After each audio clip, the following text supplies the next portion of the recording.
reviews, discussions, and theories about films in horror, sci-fi, and genre. This is the Horror Deconstruction. Like, share, and subscribe to hear more. What's up, everybody? It's the Horror Deconstruction. You can find us on Instagram, Facebook, most likely on YouTube. Give us a like, share, and subscribe. Hit that bell icon, hit that thumbs up. Let that people know they listen to the show with your host, Komp. Today's film is The Rental 2020. Two couples rent a vacation home for what should be a celebratory weekend getaway. Directed by Dave Franco, written by Dave Franco, Joe Swanberg, and Mike Demiski. Starring Dan Stevens, Alison Brie, Sheila Vand, as well as Jeremy Allen White, Toby Huss, Connie Wellman, Chunk the dog, and Anthony Molinari. I assume Chunk is a dog. Excuse me if it's not, because it says Chunk as Reggie. Anyway, so this is the film, the directorial debut of Dave Franco, younger brother of James Franco. And boy, does James Franco need to take lessons from his little brother. It must kick him in the ass that this movie got accepted to Netflix, while most of James Franco's movies are like sort of vanish and come and go, and seems like I'll give props to I won't give props to James Franco because apparently he's in trouble for doing some weird shit.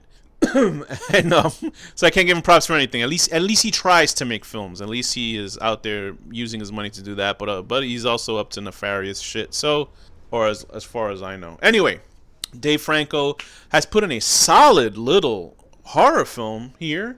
I gotta say, I was very surprised. I don't know if it was gonna be a vanity piece, because he doesn't actually appear in the film itself unless he's playing the masked killer. But I doubt it. But he did a good job. His wife Alison Brie plays one of the doomed four people in this movie. Not that that is a spoiler.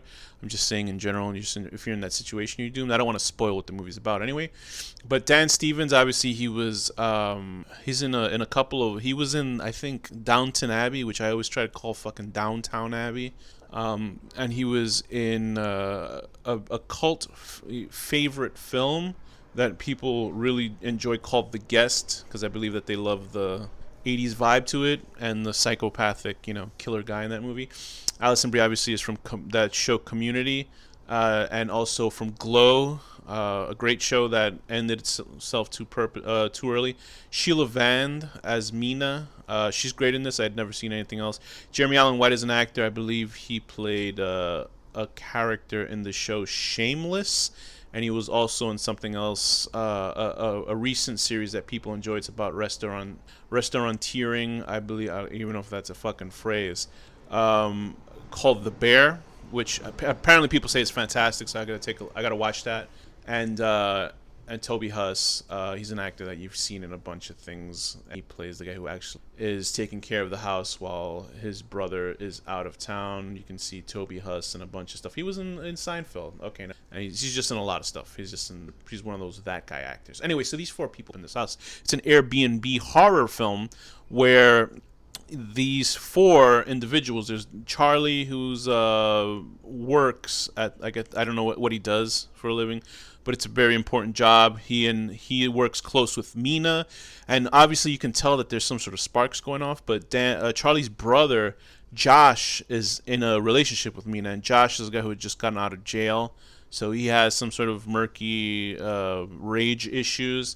And Michelle is Charlie's wife. And so everybody just has messy details, and it's funny because this is sold as a sort of a slasher film, which it does eventually turn into, but this is sort of a really highbrow slasher movie, wherein it's not exploitative gore-wise, and you're essentially watching a dramatic film for the first hour, and I don't know how long this film is. You're watching at least like an hour of drama.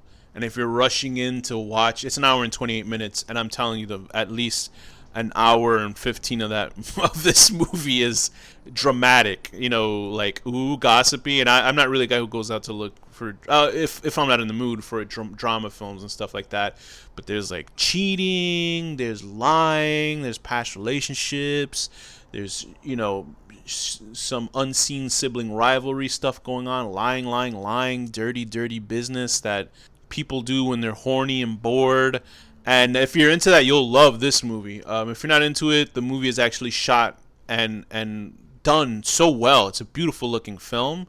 It was weird that it was like I don't know if it was. I think it was in theaters for a short time, and then it went to like Netflix, or I wasn't sure. But it's a solid little movie, and especially the way that the quote unquote killer reveals themselves in the film. You don't know who this. I don't want to say who it is or what's going on, but it really is. It's a really disturbing sort of idea that this movie leaves. The kills are not graphic. The kills are not graphic at all, but they're satisfying for this type of film. This is the type of slasher film if you enjoy mood and atmosphere. It has a great mood and atmosphere to this film. The acting is absolutely top notch material in here. Like I say, the camera work, the location is stunning. It's like these houses all off into the wilderness. Is a stunning like forestry in this movie. Alison Brie is great in this movie. Every actor is actually solid in this movie, and they're believable, and nothing feels forced. This film reminds me of this other horror film that was directed by an actor. That movie being called The Gift by Joel Edgerton, which is more of a dark drama than it is really a horror film, and it's very spooky. But I felt that these two films were like pretty solid little directorial debuts by actors who sat in the director's chair. So Joel Edgerton with The Gift, and Dave Franco with this. And it's funny because I'm not really aware of Dave Franco's films. I don't really know anything about his movies, acting wise at least. But he did a solid effort with this one. The killer design there's